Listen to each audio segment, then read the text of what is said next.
During the early 1980s, you could find a video arcade just about anywhere. It was the golden age. It was the popularity, innovation, and earnings that made it successful.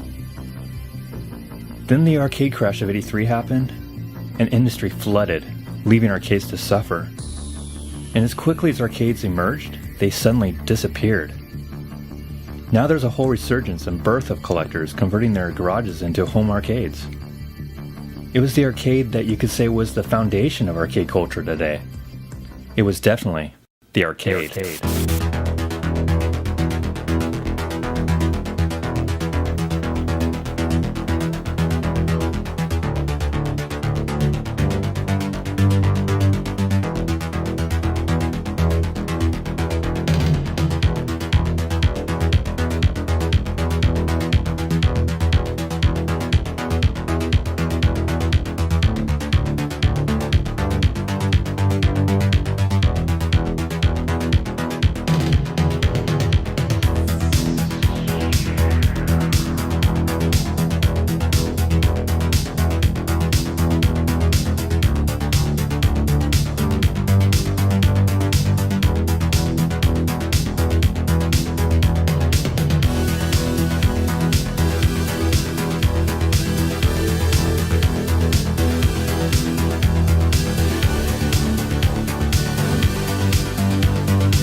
Being in that arcade and that bowling alley at that time was just the best. It was one of my greatest times in my childhood was skating everywhere to get around, to get to that arcade, you know, to do those things that I loved to do as a kid, and just being with my friends, hanging out, nothing beat it. I think it's just an era that really can't be recreated. I mean, so that's what draws us back into, you know, collecting and actually playing the games that we used to play back in the day. Being near them just reminds me of just being a kid. Yeah, I spent a lot of time in the arcade as a kid, a lot of time. And I don't know, I was at that age bracket where it really hit me. It hit me big, you know, because it was something so new, you know, some stuff that's never been seen before. And I was just at that ripe old age when it just really, it took over my world, and that's all I could think about when I was a kid. So I was passionate about the games in an imaginative kind of way, and now it's really about sort of reconnecting with that. It's one of the things that, for me, is the collecting of the games is not only something that brings back memories, but the collecting of it is like, it gets into you. It really does. You start feeling like these games are a part of you. People moved away, got jobs, got married, and we kind of lost the arcade hangouts, and arcades were going out of business at that time, so we lost that social atmosphere that we had before. So I thought I'd bring it back in my own home and collect the games, invite people over, and so they could enjoy it just like we did when we were teenagers. And every time they come over, they have the same experience, the same feelings that they had in the 80s, and so I'm reliving that experience. I fell in love with Space Invaders, and where I was the person that was kind of jumping to see what was going on, and I put my quarter on there, and when I finally got that chance to play, it was like a rush, an emotional rush, and I was hooked. I mean, I couldn't think of anything but Space Invaders.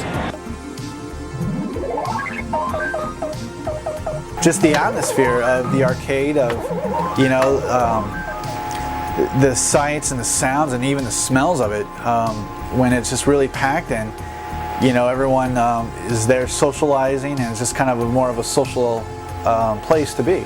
since we were the first generation of gamers, and the games that came out at that time were seminal and the building blocks of game culture, we, I think, are attached to those games and consider them our games for our era.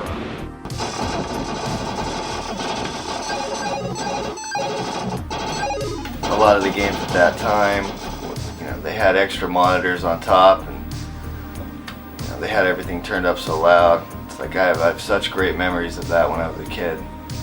Just all the time I had with my friends, and I'll never forget it. I'll never forget that. You know, and having an arcade in my garage is just reminiscent of it. It sort of takes me back.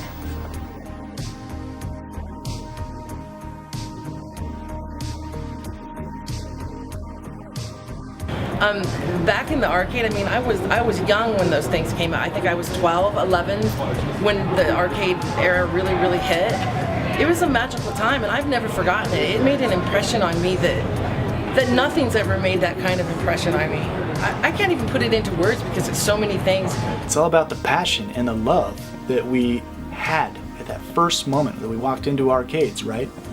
It's that strange feeling you get of wrapping up that magic of being a child again. We had a hard time deciding where we were going to go, which arcade we were going to go to that day, and we'd usually spend most of the day there. So we had a choice of either going to school or going to the arcades, and most of the time we chose to go to the arcade. When I walk into my arcade, I honestly do feel like I have stepped back in time, and I even refer to it as my time machine.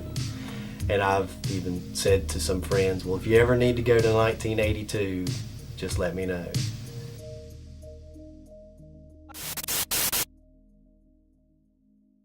So is Big Doug going in here? I don't know where else we're gonna go. You have to go buy it for me. You haven't bought I it. can get it, no problem. Then why are you slacking? Go get it. Because the house is filling up fast. As you can see, every room has at least 2 video games, and I'm pretty much out of room right now. But I think if I really think about it, I might be able to fit 1 or 2 more in. I know my wife wants to get a Dig Dug. You would not be opposed to No, as long as I can get in the putting bag. a game in here. Why not? Another game, like right now. Right If it's Dig Dug, I don't care. I'm going to bed. Good night. I love you. Good night. Bye.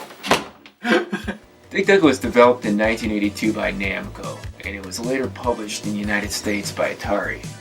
It's one of those it's almost a household name, just like Pac-Man and Donkey Kong.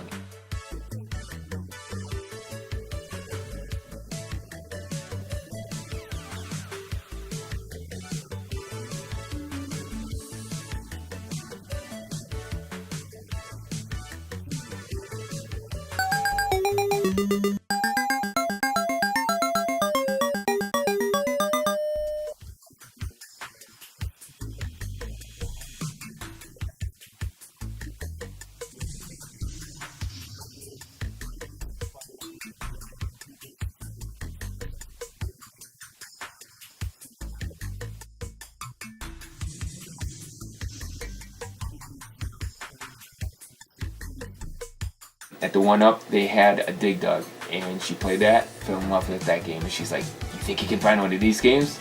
I'm like, it's funny you should say that. I know somebody who has one in their warehouse, and I think I can get, so it's going to be somewhat of a new challenge for me is to try to get that guy to sell the game, and then not only go and get it, because I don't have a truck or anything, but get it here and find a place for it.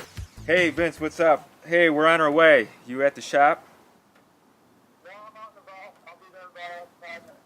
Okay, we'll probably be there around 20 minutes.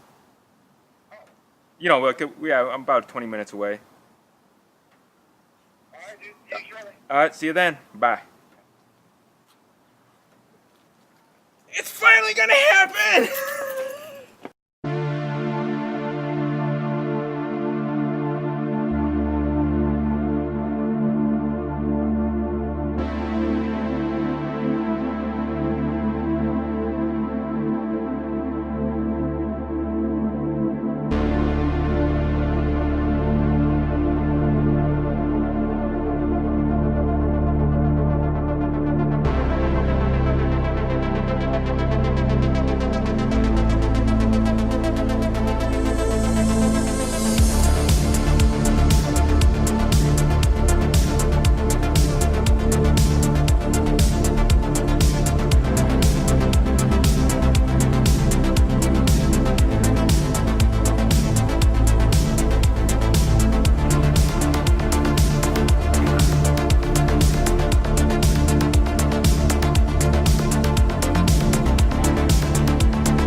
The house!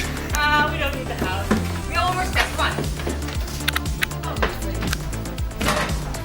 All right. See? That's how you do it. I am an old pro. My work here is done. Look at that. Done. Okay, here's Laurel Creek. Hey, this is it. This is it. Okay, do I go left or right? There's 40. Okay, it's this way. Come on. Come on, baby. Hey. Hey, what do you know? Oh, ye. We got a super sax on for free. Oh, ye. We'll have to fire it up when we get home, but we got to load this bad boy. It's 10 years worth here of games.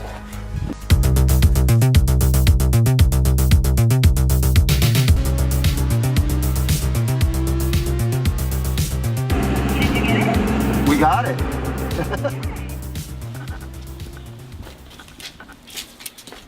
The easiest part of collecting is filling up your garage with games.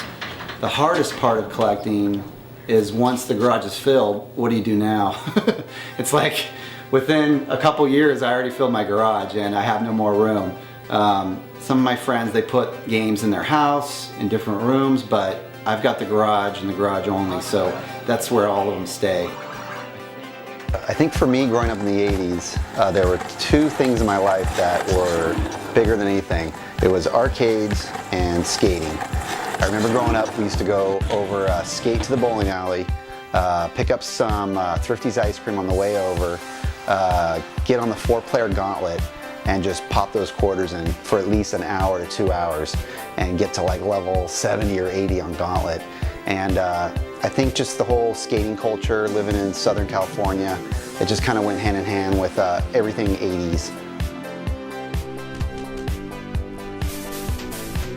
I love Tron the movie. I love the Tron toys.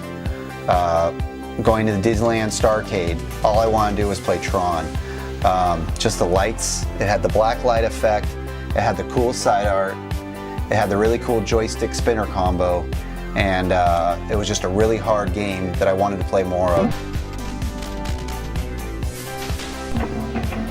I think for me, the Disc of Tron is my favorite arcade game. Just the sights and the sounds and the environmental effects, the speakers. I told my wife when the time comes and I croak, just bury me in this thing, throw me in the back, lock up the back door, I'm good to go.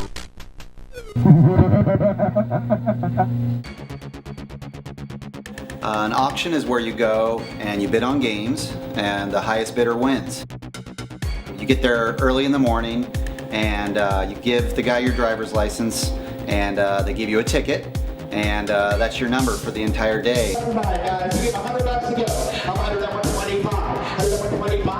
I think one of my favorite parts of the auctions was just trying to hunt down that game that I always wanted as a kid that I could never afford, and just trying to find one in decent to minty condition that I could add to the garagecade. And unfortunately, some of those deals are so good that you want to buy more and more, and then your garage just gets overrun with games, and then you're out of room.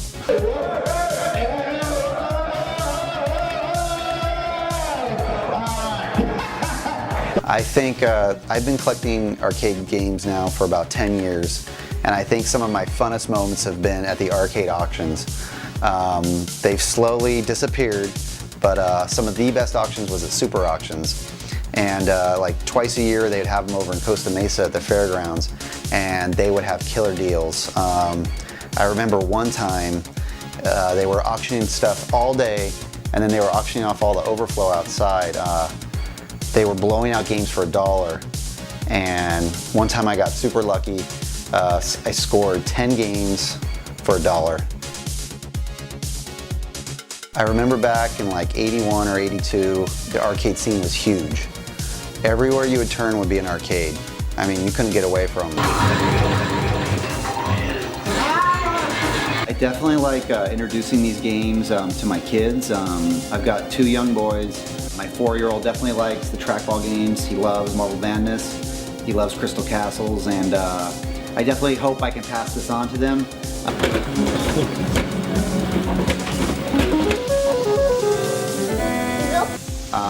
Plain and simple, I'm a collector for life. What can I say? It's all about the video craze!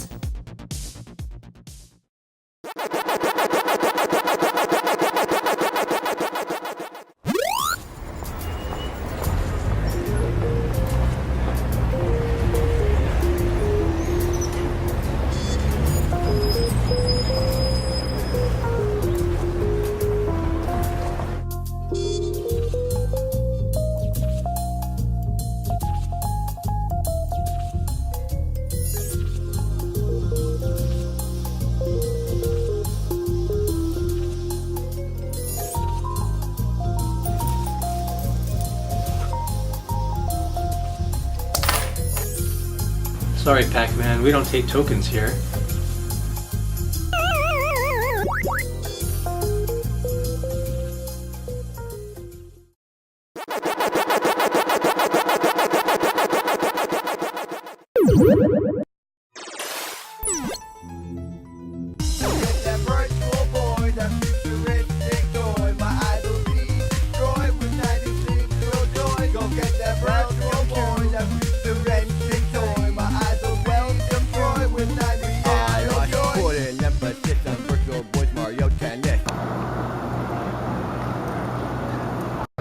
What?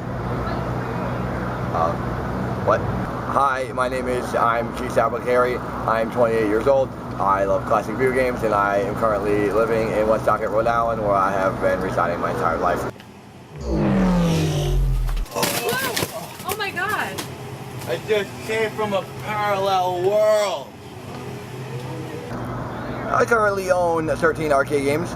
I have a twin sit-down cabinet for Virtual On. I have a single-slot Neo Geo. I have a dual-verse cabinet, which has Tetris, 10-gen Tetris on one side, and first-person shoot-'em-up. I can't read it. It was an Arkanoid cabinet, but it has something to shoot 'em up on there now, but I can't read the screen because the screen's blown out. Anyways, I have Miss Pac-Man, Donkey Kong Jr., Super Mario Brothers, Mario Brothers, Arch Rivals, F-Zero, Ninja Turtles arcade game. I think that's it.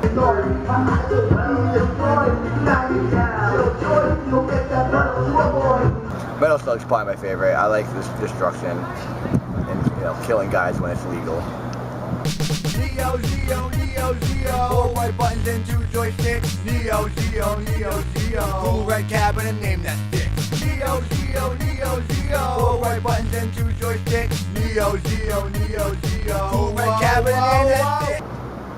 Yo, I'm sorry. I'm not gonna waste my time saving up my hard-earned money on a pair of dungarees just so I can make myself look a little bit more presentable by the current standards of what society is saying that I should do today. I'm not interested in looking like some fancy, faux gamer from the Bing Bang Theory who thinks he knows what's going on and holds a high score just because he has a 2600 joystick on his t-shirt. Oh, how cliche. No, that's not what I'm all about. I would rather blow my money so I can get a Wonder Swan and PAL version of Last Call, Japanese version, have to learn a whole other language just so I can play a rare video game and blow a whole month, because I am actually invested in my hobby. I'm here at Comic Convention International.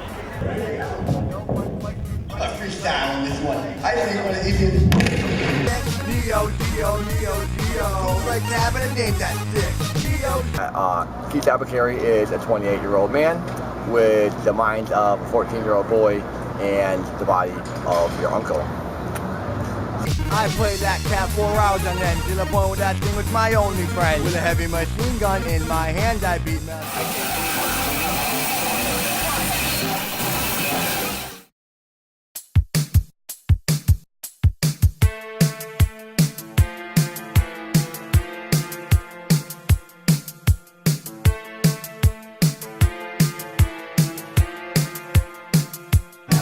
It stands to reason that the very first game that I ever bought as a collector was Space Invaders, and it was all torn up and it didn't work, and I really didn't have a lot of faith that it ever would work. And then my boyfriend started tinkering around with it, and one day I heard the sound of it come on, and it was like a light going off in my head. I thought, okay, this is possible. These can actually live again, and I can have them around me. So one by one, it was over a period of about 3 years, I started bringing in more and more and more, and I actually thought that I would stop at 10 or 20. It just never stopped. I don't think there's anything more that I love more than those video games. I first saw an arcade game back in 1978. My sister and I rode our horses to this bar in town, and it seems really strange to go to a bar. Back in the day, kids were allowed to go, into bars. Anyway, we walked in and we ordered, some fries. We were always after fries, and a couple of Cokes. And we sat down, and my sister turned to me and she says, "Look, there's a Bigfoot on that game over there." And so we went over and looked at that thing, and it was Space Invaders. In 1978, right after that was the first flash of the arcades, and they rose up pretty quickly all over, just about anywhere. And see, when gas stations had them, malls had them, anywhere had, airports had them. It was crazy. To go to an arcade was a way to meet people, but it was also a way to kind of figure out who you were. The feeling I got when I went to an arcade was unlike anything else that had ever happened in my life. Up until that point, as kids, we didn't really have anything other than the Bay City Rollers to kind of give us a thrill. The world was just kind of emerging from the 50s and the 60s, where everything was very conservative, and all of a sudden there was this huge boom of color and techno. I was kind of kicking around in the scene for about 5 or 6 years, just kind of watching what people were doing and getting involved in the forums and whatever, talking about games usually. And then one day, I got an email from someone, and he said, "Hey, I noticed you were a really good writer. Do you want to write for a magazine?" Asking a writer to write for a magazine is kind of like asking a singer to get on, the stage at the Met. I mean, you're just gonna do it. I didn't know really what to expect, because at that time the only magazines that were out that I was looking at were all about Xbox or what have you, which is cool, but not really where my heart is. So he told me what his vision was. His name was Rob Meritz, and he gave me a lot of information about where he wanted to go and what he wanted to do with it, and I kind of liked the idea, and that was Retrocade magazine.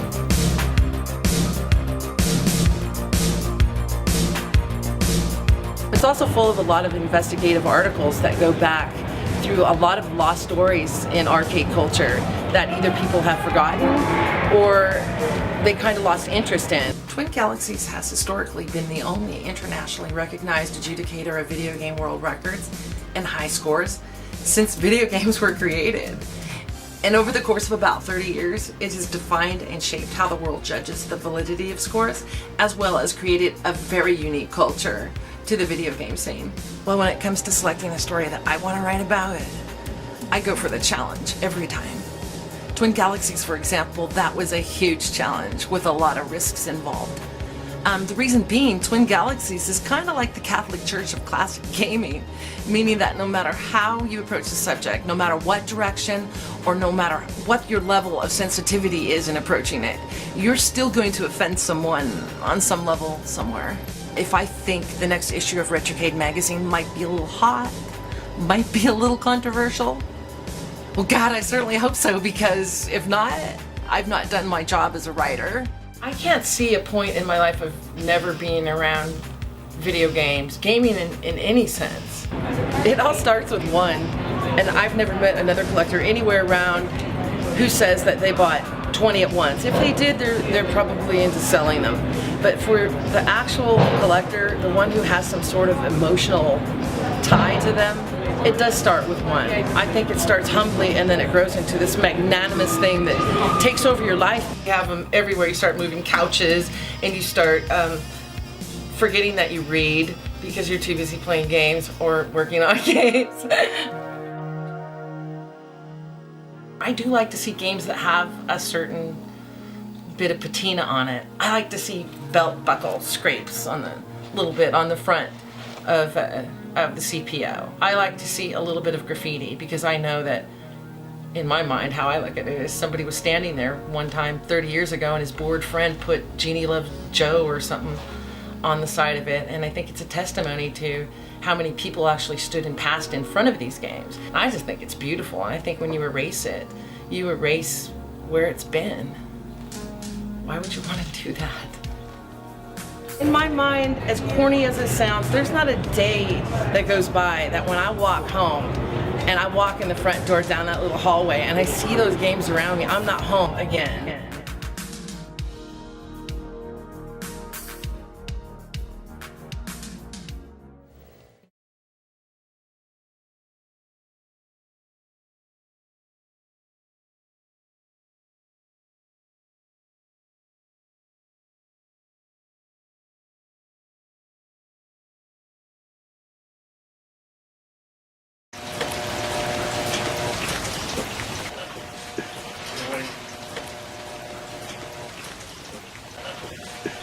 Got this Donkey Kong home, and I really wasn't sure what I was going to do with the thing. There's a fine line between patina and vandalism. So either I part it out or I restore it. But I figured Jude wanted a project, so let's strip this baby down and restore it. Hey guys! I thought you guys wanted to help me. That was the only way Mom would let me buy this. She said, why don't you get a project the kids can help with?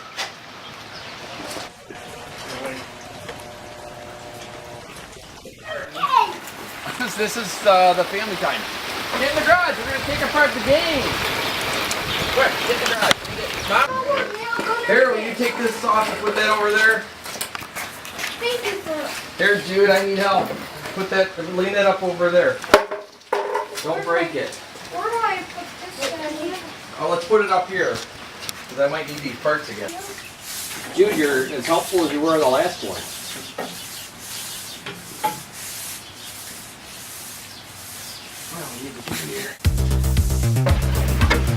What are we doing? The garage. We're taking apart the Donkey Kong cabinet. You can't play in the rain. Jude!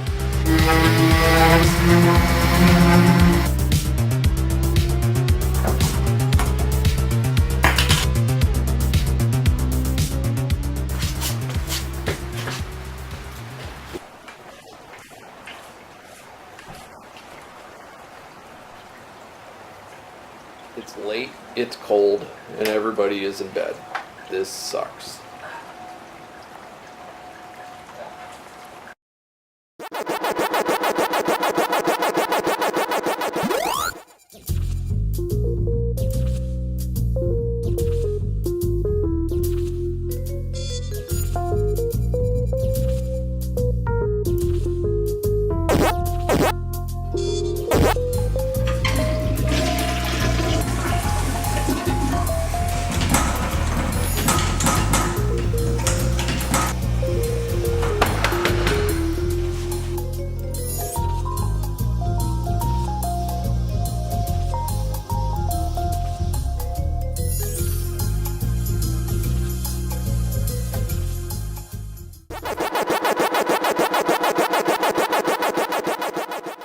If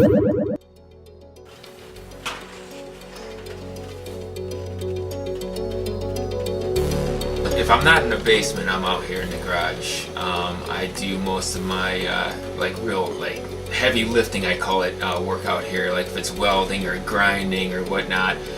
So I do a lot of the big workout here.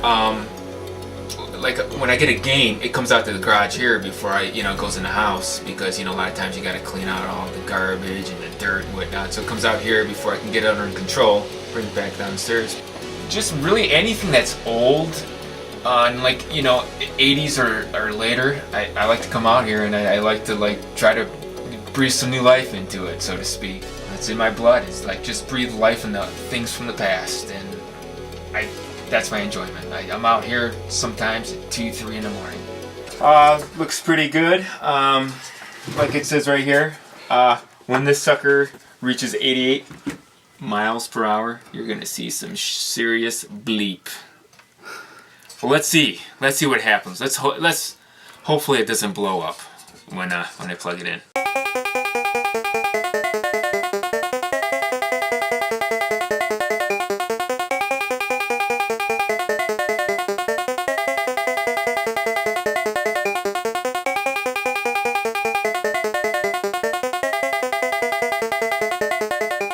Well, I stayed up late last night and worked on this. As you could see from the previous footage, that just wasn't working quite right. What I did, I was looking at this and I found a bunch of solder joints that appeared to be bad. I marked them, I went over them again. Very tedious with my, I'm up here like this, looking at every solder joint last night. One of the little things here was from a previous repair. It was kind of sketchy, so I went over and redid that, made it a little better. So let's see what happens. Let's see if when I put this in and fire it up, and see where the smoke comes from, basically. And that's the next step.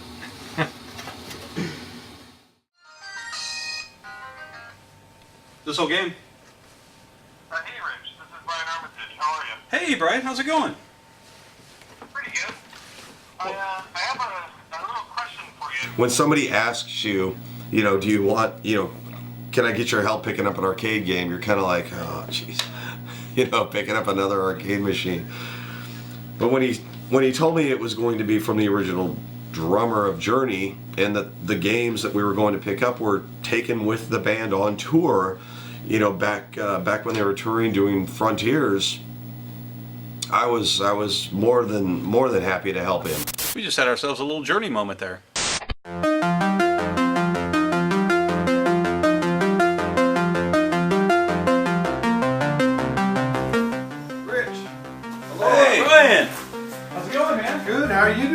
I'm Brian Armitage with Paradise Arcade Shop, and this is the story of how I came to own a very interesting Journey machine. Okay, so here we are. It's Saturday morning. It's about 6:30 in the morning. It's colder than the witch's tit. It's raining and miserable, but we're super excited because we're about to head down and go get a arcade game. And not just any arcade game, a Journey arcade game. And not just any Journey arcade game, a Journey arcade game that was taken on tour with the band back in 1982.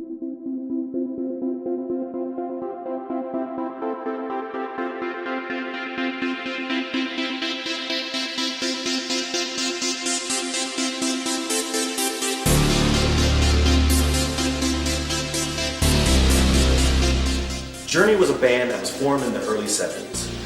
Hit their peak of popularity around 82. It had so many hits back in the day. Don't Stop Believing, Open Arms, just massive amounts of hits. So, how do you make a band like that even bigger? You release an arcade game. Right around the time they came out with their Frontiers album, they took this game with them on tour. And that is the 80s, my friends.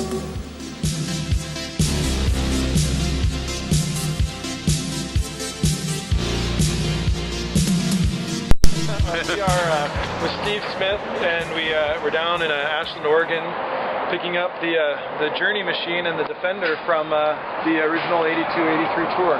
What I can remember, Valley Midway made about 50 of them as a test. And then the company that we did the licensing deal with went bankrupt. And so as a result of that, any royalties that would have come in from Valley Midway would have gone into this, the black hole of who people that this company owed money to. So we would never get the money. And it wasn't and then Valley Midway didn't want to deal with any of these problems, so they never really went into a major production. Okay. So as far as I know, there was only about 50 of these made. They were so concerned about what was going to happen to the games. They had been sitting on them for 10 or 15 years, not getting played. They were just in storage because they didn't know what to do with them. And they were really worried that, they were really worried about protecting the history and everything that went along with the games, that they just didn't want to just sell them and turn them over to, somebody without knowing that they would, continue on, that their story and their history would kind of, continue and move on. I mean, they were really concerned about that. And they gave us this one to take on the road and play. And since I was the only one in the band that was really interested in video games, I inherited it because I used to play the thing every day. That's just unreal. Signed by Steve Smith, and we didn't even ask for this. And there's a platinum record lying on the counter, and Rich later told me that his wife kind of is signaling him or something, and I'm just engaged in the conversation, surprised that I'm having this conversation. We sat there and talked to him and his wife for a good hour. And he reaches over and picks up this platinum record and hands it to me and says, we picked this out and I signed the back, and we'd like you to have this. And this was just kind of one of these, you're standing there going, is this really happening? That's like unbelievably nice. It's just, I don't know. I don't even know what to say. When you say thank you to the guy, he gives you a platinum record.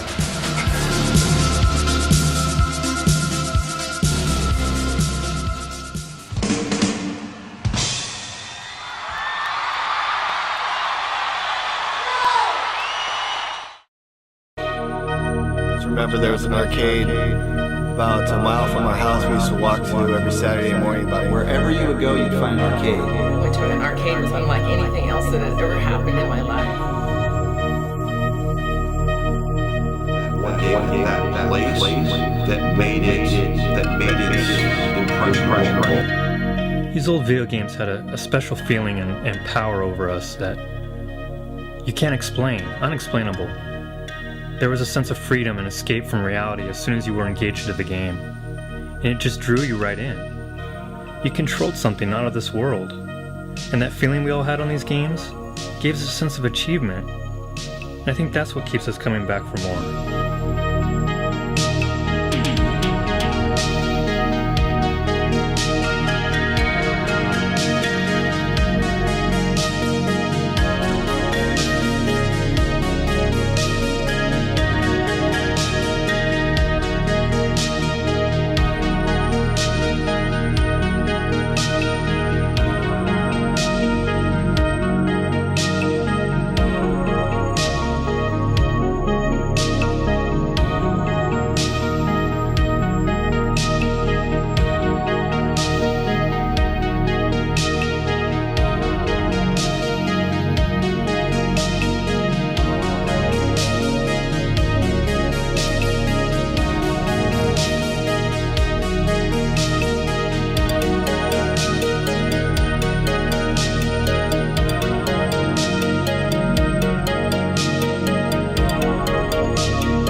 On my way!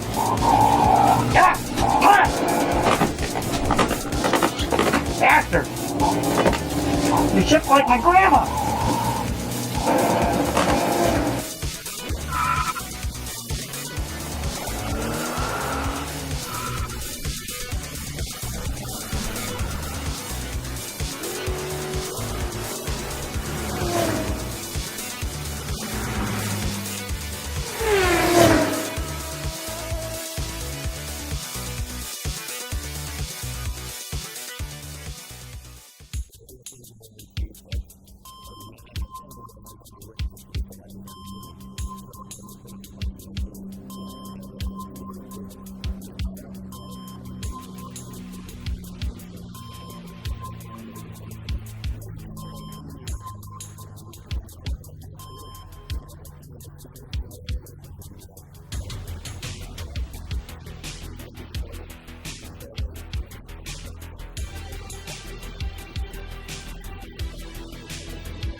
Talking to a good friend of mine, he says, you know, why don't you just bring it down to my shop one night and you can prime and paint and finish it at the shop.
Wow, I never had that problem before. Wow.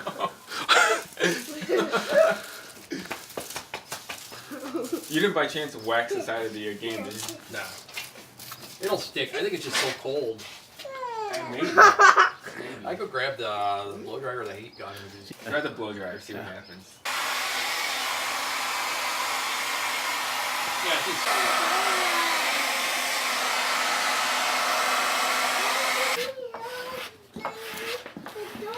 Look, it stayed on.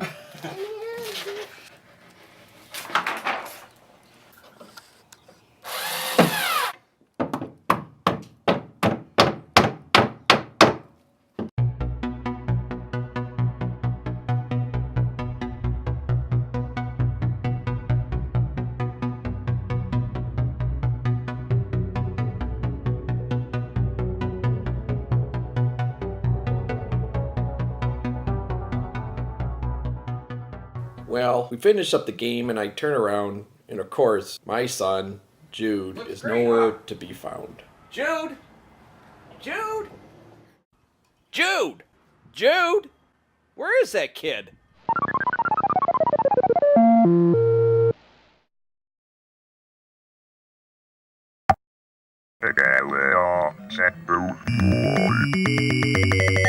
Slices arm right off. Yep. He'll think twice about doing it again with his only hand left. I'm George Lutz, and I played the longest arcade game in an arcade in February of 2013 on the game Qbert. I got into Qbert because I was good at it when I was a kid. And when I was 10 years old, I could actually play for 10 minutes on a quarter, which was a big deal for a 10-year-old. And then 20 years later, when I got back into it again, I remembered that, yeah, I was pretty good at this game. Yeah, you have to save up men so you can take your breaks. I had a schedule of naps that I would take a nap every 8 hours. So you have to, I had a, clicker in my hand. I click the deaths, and that's to keep track of the deaths, and then you know how many lives you gained by what your score is. So you gain a man every 14,000 points. So you divide your score by 14,000. You know how many you've gained, and then you subtract what's on the clicker. That's how many That's how you know how many lives you've got left and how much break time you have. And then when I'd go off and take a nap, lose about 150 men. It's about 35-40 minutes. I could actually take a nap, and have my friend clicking the deaths. The longest I ever made it without taking long breaks and actually going to sleep was 60 hours. Being here, but I'm so tired. I get all. That's all right. I am doing alright. Victory. Is that it? No. Well, I'm still got 43 away. 43,000 away. 43,000. So next level Put some 9. fancy music on. Qbert is a puzzle game. There are cubes, and you have to change the colors of the tops of the cubes to have them all match to move on to the next board. And then while you do that, you have to avoid a snake and some other enemies that chase after you. The creator of Qbert, Warren Davis, said that he wanted to make Qbert a more difficult game, and that there was, it was a corporate decision to make it easier. Qbert actually only goes to level 9. That's where the difficulty maxes out, and then it just goes level 9 forever and ever. And that's everybody's always making jokes. Hey, did you get to level 10 yet? And when I'm really hallucinating after 3 days, I start saying, getting to level 10. I like that. It's funny because that's like, Don Hayes, they call him the robot because he's the best at all the games. He's amazing. And then John McAllister, they call him the machine. I could be the Borg. That's good. I like that. The Borg. I'll be the Borg. Right. George the Borg. Warren Davis said that when he designed the game, he liked the idea of it being very simple controls, just one joystick, no buttons, because then you could actually hold a beer in your other hand while you play. And I like the way he thinks. I think that there are two trends in the arcade scene today. There's the sense of nostalgia for the past, but there's also a new trend of the bar and arcade combination. And I think it's a very successful thing. I think pairing beer and arcade games is a wonderful idea. The beer is really good, but definitely everybody's having a lot of fun playing the games. I don't think I'll be playing Qbert anymore. I think that I'll be booking some new shows with my band and playing some music. To run through the endless mazes, dodging lasers, Joe West rocks! Playing music helps your skill in video gaming. I think that the rhythm and the timing and the coordination, the hand-eye coordination of interacting, watching your bandmates and interacting with them it has a lot to, it translates well into the acting and reacting to the programming of the game. Saying goodbye.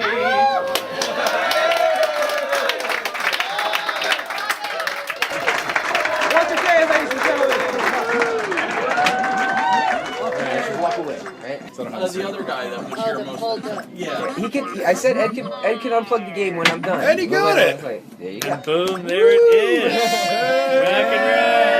It's about time. Congratulations. World record. New world record. High five, man! Rock and roll. High five. Rock and roll. I'd just like to thank my sweet Lord Satan for granting me the power. You are so metal, man. Sweet Lord yeah, right? Is there anything you want to say about that little orange guy behind you? Yeah. Hubert.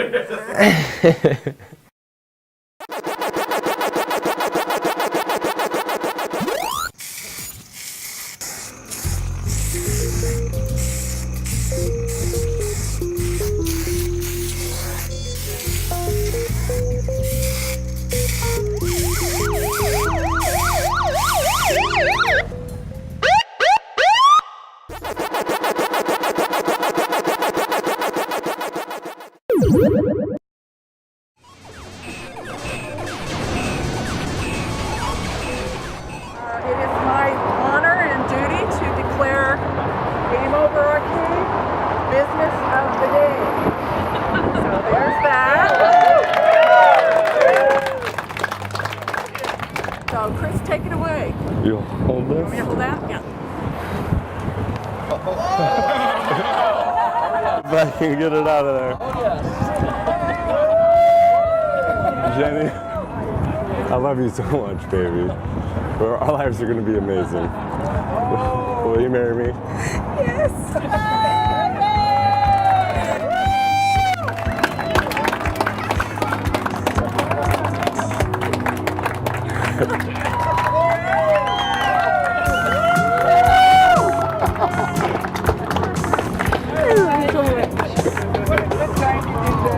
Make me cry.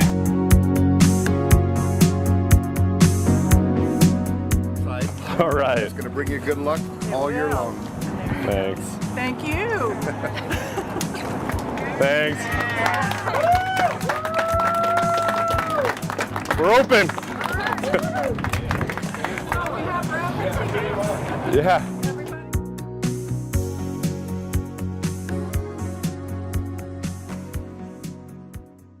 A.m. Saturday. We're working off of hangovers. We got our ham and cheese sandwiches, our rock stars. We're gonna go do some arcade gaming.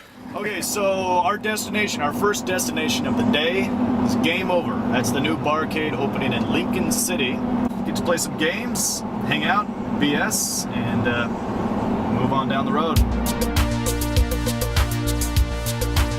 Chris has the perfect setup. He's located in a tourist town, so he's gonna get the mom and pop that go to the casino and drop the kids off at the arcade. So he's got a perfect setup for not only the 21 and over crowd with his bar set up and serving the alcohol, but also catering to the younger crowd. I remember when I was younger, we used to go to arcades all the time. There's actually used to be an arcade here in Lincoln City, and we used to go every time we were down here. It was just kind of a cool childhood memory to go to an arcade every time you come to the beach. That's what we did. So my name's Jenny Johnson. Me and Chris Donner, my boyfriend, we are starting this Game Over arcade. We bought some games and then kept buying them and kept buying them. And now we're finally able to open up a place where other people can enjoy them. I got bit by the arcade bug, and now I can't stop playing and collecting. This is what we grew up with, is arcade games. When I wanted to play arcades, the graphics were always better going to the arcade than the home consoles. So nowadays, if you want to still play in arcade games, it seems like you're 21 and over, and just much nicer to go and have a beer and play those classic games.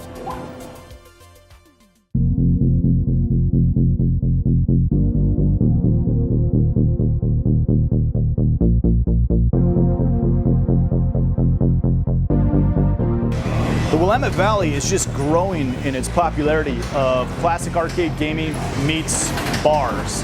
So you mix the alcohol, the youth, and it's just really a great organized place to come to have a good time. I mean, just in a 100-mile radius, we've got Josh's place down here, Level Up, in Eugene, Oregon. We got Chris's joint, Game Over, in Lincoln City at the coast. CJ's place, the Coin Jam, down at Salem, Oregon. And then, of course, everybody knows Ground Control by now, located in the heart of Portland, Oregon. So 4 great classic barcades, all within driving distance from one another. The Willamette Valley is going to be well known for not growing wine, rather coming for barcades, classic gaming, and drinking apple. We are what you might call a barcade, but really a bar and an arcade in one. We have about 90 arcade games in pinball. They range from about 1979 until present time, 2013. You know, we wanted it to be kid friendly. You can't really have 100 video games and say, oh, kids, you can't play. You know, that wouldn't really be fair. So we open up to all ages until 9 p.m. After 9 p.m., it's 21 and over, and it becomes more like a nightlife scene, which is, in my opinion, kind of really what we're about, because then you really get the crowd, people coming and hanging out. You'll see later, it's a great vibe for people to hang out and just really be comfortable. Enthusiasts like me that have been into this for a long time, it warms my heart to see other people get that same enjoyment, especially kids, but everybody, you know, and this is a great venue for that, and I'm really proud that that's what we are. This is essentially the future of the arcade industry, incorporating alcohol and video games. You incorporate the bar and the arcade to make the barcade. It's, you know, they're going to spring up like wells everywhere, and it's essentially you can't make all of your dollars off of arcade anymore. It's the sad truth about it, but arcade games don't make what they used to, and they never will again. Console has just essentially destroyed that. So you throw in a little bit of alcohol into the mix, and all of a sudden you have a viable entity that can, you know, last and be profitable. Where was I in 1982? 1982 was a good year. I was 14 years old, just started to discover girls, really get into the swing of being Richie Knuckles. We spent a lot of time at the arcades. In '82, I was 8 years old, and my dad used to take me and my brother to all the arcades.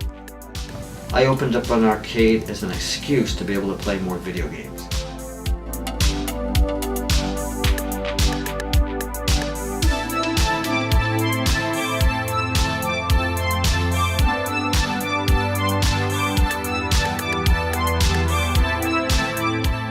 I'm 30 years older, and I'm able to reconnect with, you know, a person that I was 30 years ago. And that's crazy. Just by doing this, you know.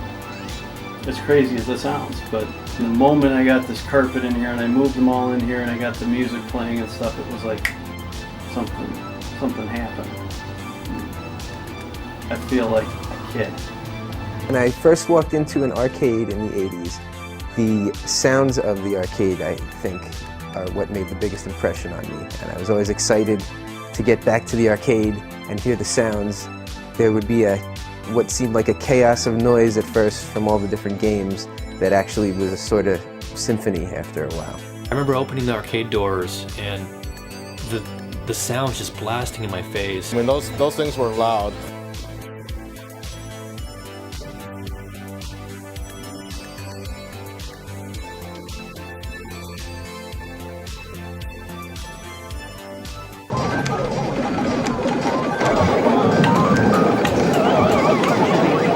remember, you know, going in and you just see, it seemed like hundreds of games when you're a kid, you know. We had so many arcades around at the time. They were just popping up everywhere. Walking to an arcade years ago was surrealistic.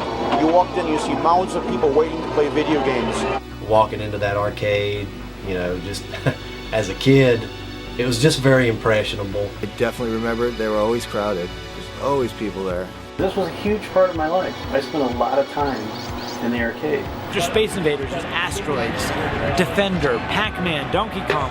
All these games, it was the golden era where, as Walter likes to say, where new games were coming. I remember seeing Star Wars for the first time. I remember seeing Robotron for the first time. The Asteroids, Pac-Man, Miss Pac-Man, all those games, I saw them when they came out. That same sensation that we as collectors want to relive time and time again with every drop of the quarter into these machines. You pop in the quarter and instantly just takes you right back. I would just put quarters in those all day long. You know, you always had a fistful of quarters and you're trying to choose which game you wanted to play. My mom and dad would drop us off at the arcade. I still have fond memories of my mom and dad dropping us off there and giving us like $2 for the whole day. You know, and you just go to the arcade and you make that $5 last as long as you could.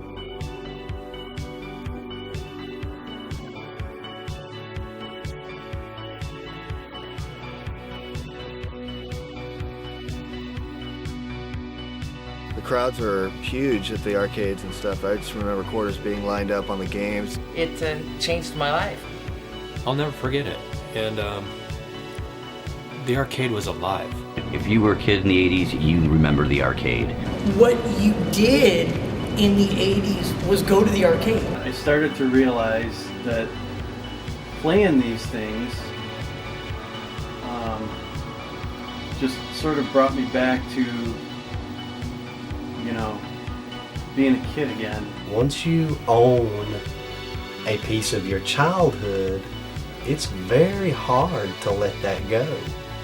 The 80s, the early 80s was a special time to be a kid.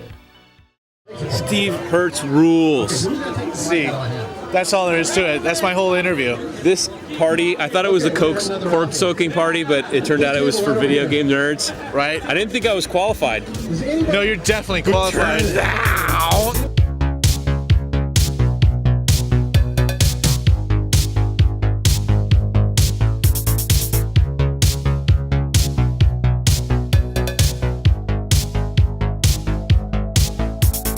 SC3 is Southern California Classic Collectors. We are a collectors group in Southern California that is mostly with vintage and classic games from the 70s and 80s. We get together twice a year to collect games and talk about games, play games, and sell games. The guys brought tables and a whole bunch of consoles and just kind of, you know, fill up our backyard full of old school games.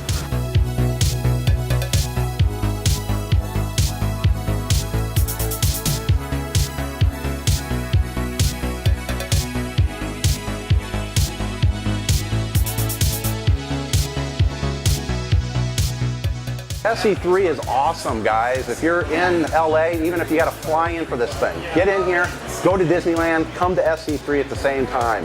Tons of arcade games, tons of people buying and selling and trading, competitions, and all sorts of stuff down here. You've got to get out here. It's one of the best arcade video gaming shows in the country. In 2006, we had about 40 people show up, and now we get over 200. And it continues to thrive and get bigger every time we have these shows, and it's a lot with people coming to appreciate the classics.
Come on in. Check this place out. All in honor of Todd Tucky.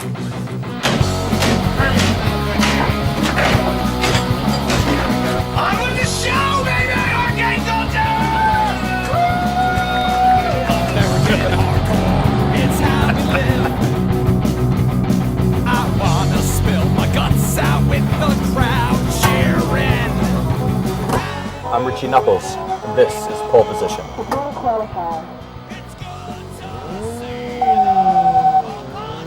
I'm here to take you around and show you around the arcade. Follow me, I'll show you around this place. This is our first location. We opened this place up 5 years ago, and as you can see, this one's more spaced out and wide open. What we like to do in this area is have our events. We hosted the Kong Off, we hosted the Tron Off, we host the ClassicArcadeGaming.com contest every single year, as well as other small contests. 4 years ago, right after the movie The King of Kong came out, we were doing really well. We were selling games, and we had a lot of people come in, and then all of a sudden, people started coming in and talking about this movie they had seen about Donkey Kong. And right about then, we got a phone call from the Today Show, and they asked us to come on. And I met Bill Mitchell. Bill Mitchell put me in touch with the guys at Twin Galaxies. And before you know it, we were like injected into the middle of this whole competitive gaming industry. We started doing contests for Twin Galaxies, we started doing contests for ClassicArcadeGaming.com, and then things just took off from there. Almost anytime someone wants to break a world record, they call us.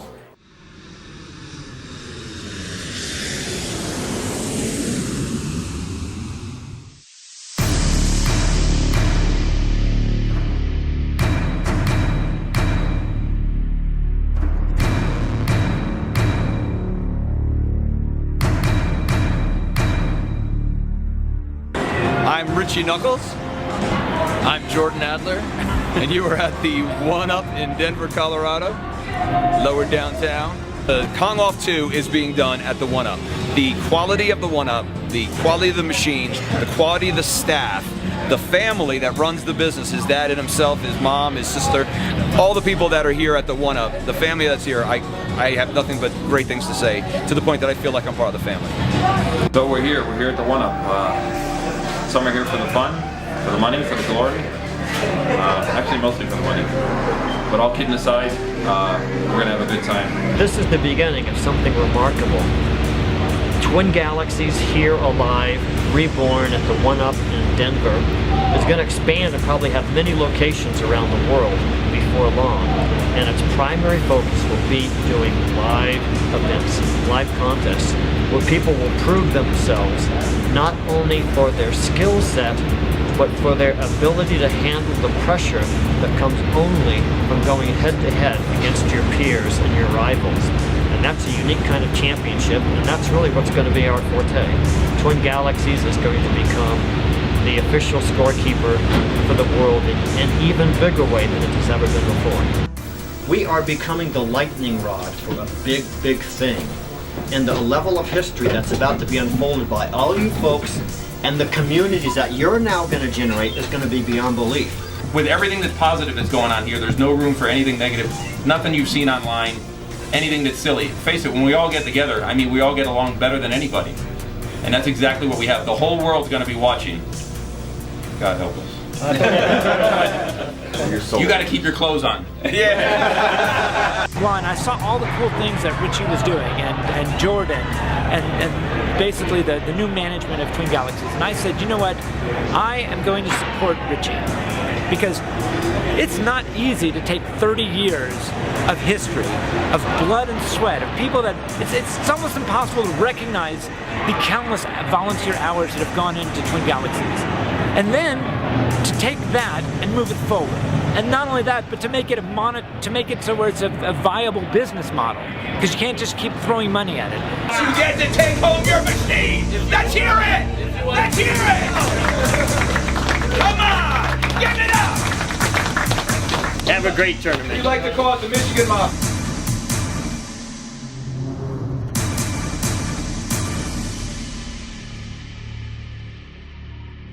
If it hasn't dawned on anybody yet, you're in Twin Galaxies now. This is now what's Twin home. Galaxies.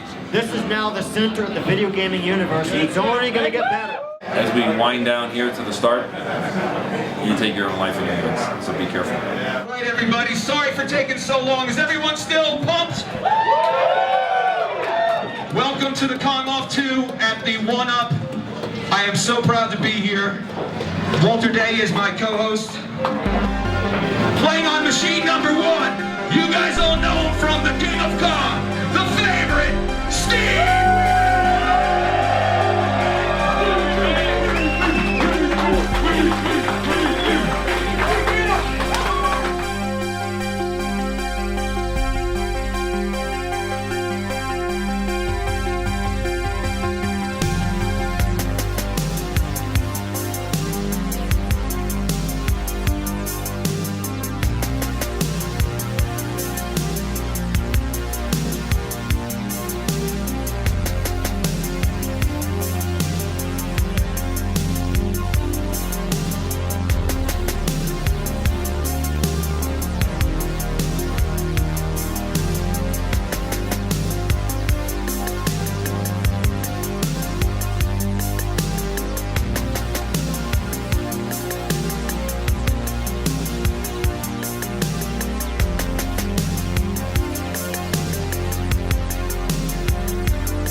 Okay, guys, are you ready? All right, on 3. 3.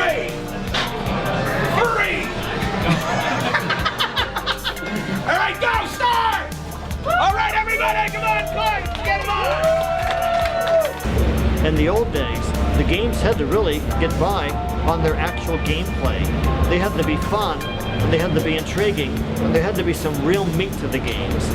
So the games of 30 years ago actually had many, many layers to them.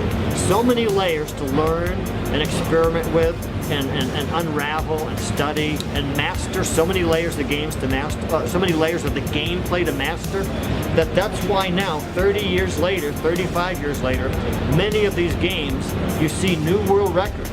New escalating world records, because people are studying the games and learning them deeper and mastering deeper and deeper levels of the gameplay, which manifests as higher and higher scores.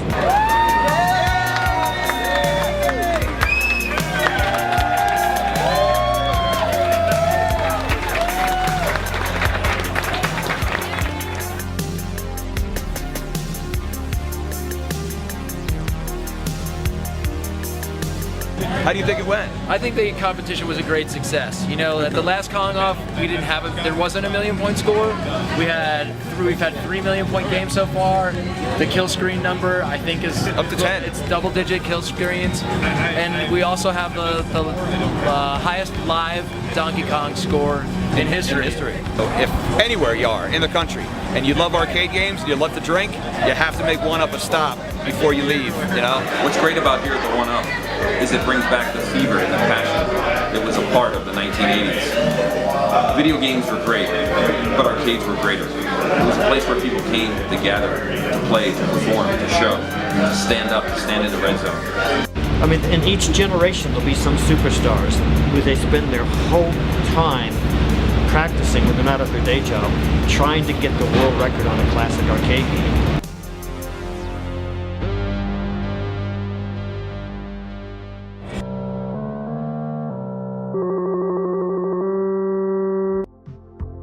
Collecting's going to be for nothing if we all can't pass it on to the next generation.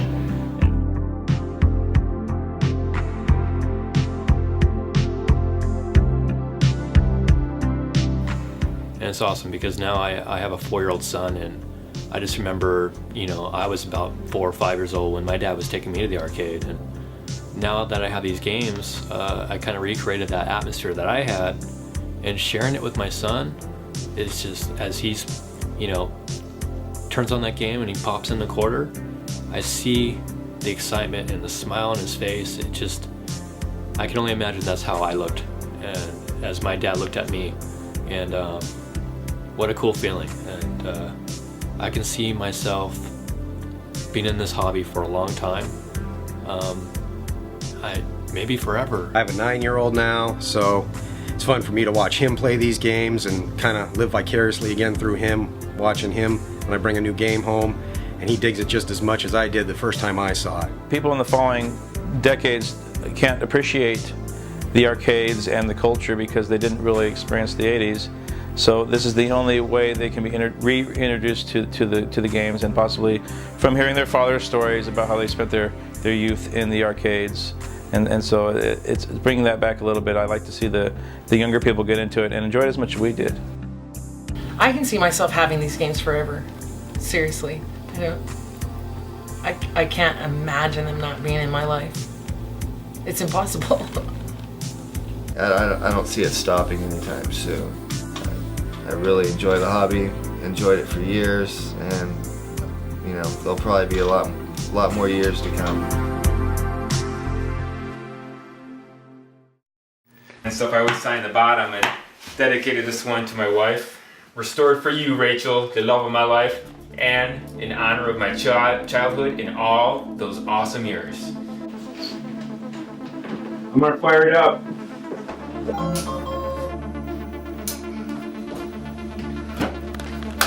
Yeah! Woo! Woo! She doesn't know it's fixed yet. Let's see her reaction when I start up a game when she comes through the door.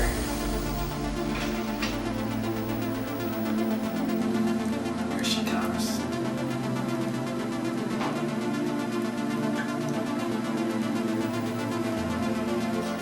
Hi.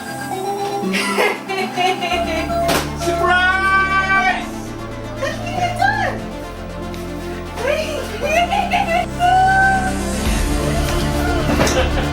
Thank you, honey.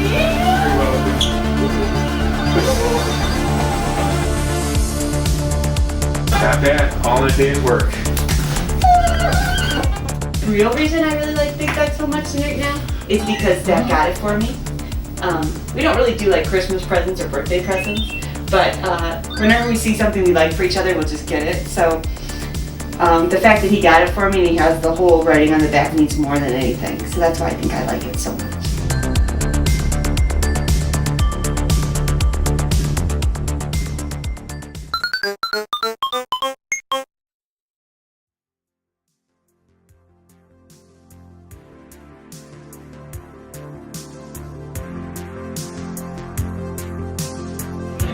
This is the rebirth of the golden age of gaming.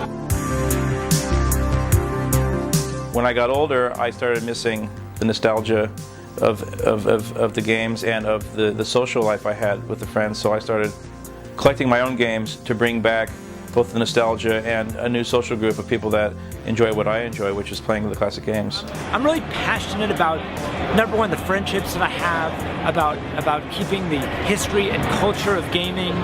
So those are things that I really, really love. The friendship is as big a part of collecting the arcade games as the arcade games are. I mean, as passionate as we are, the nostalgia and all that, you and I have developed a great friendship.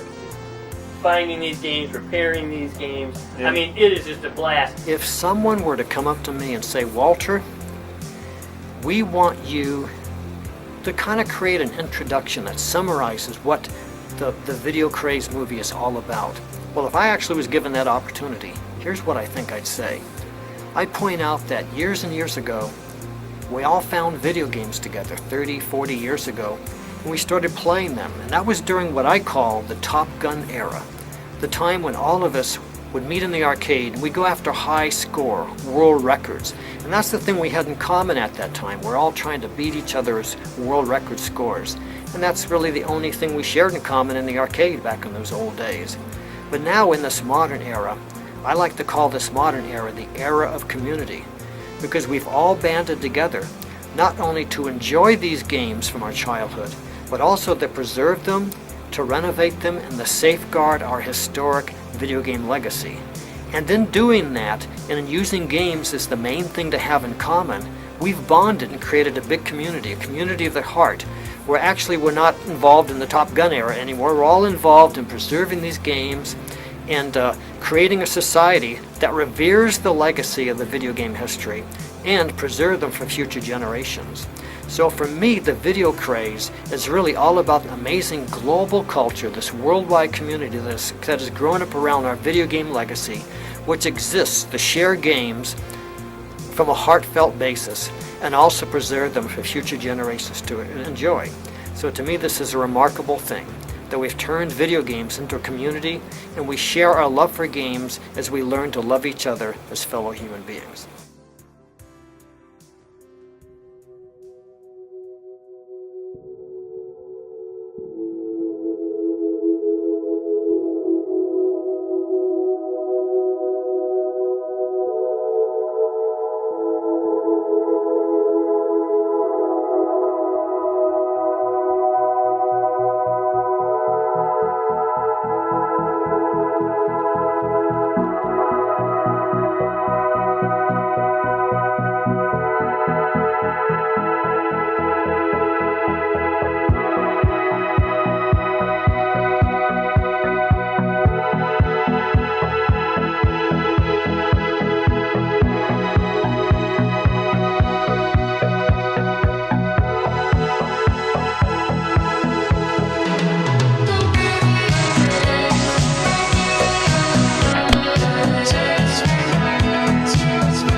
Piece of side art missing?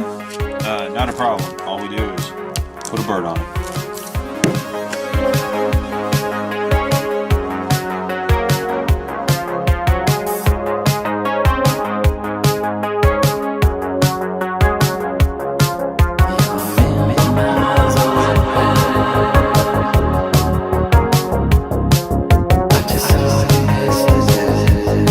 Let me get a drink of water, boy. Sure, I'll keep my foot place.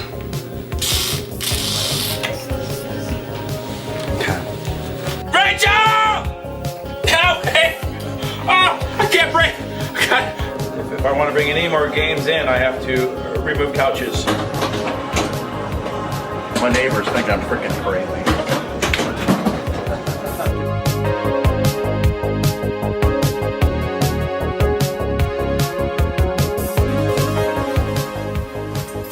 Rachel, you mind if I play a couple games before you go to bed? No, I'm going to sleep. You played all day. Go downstairs and play. And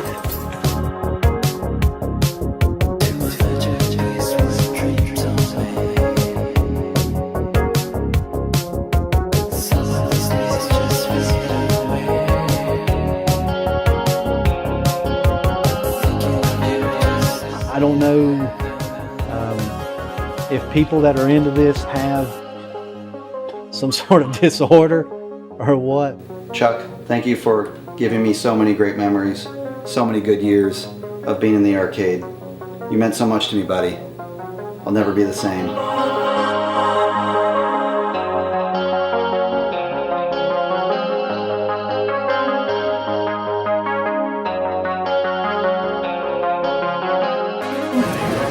It's a wrap.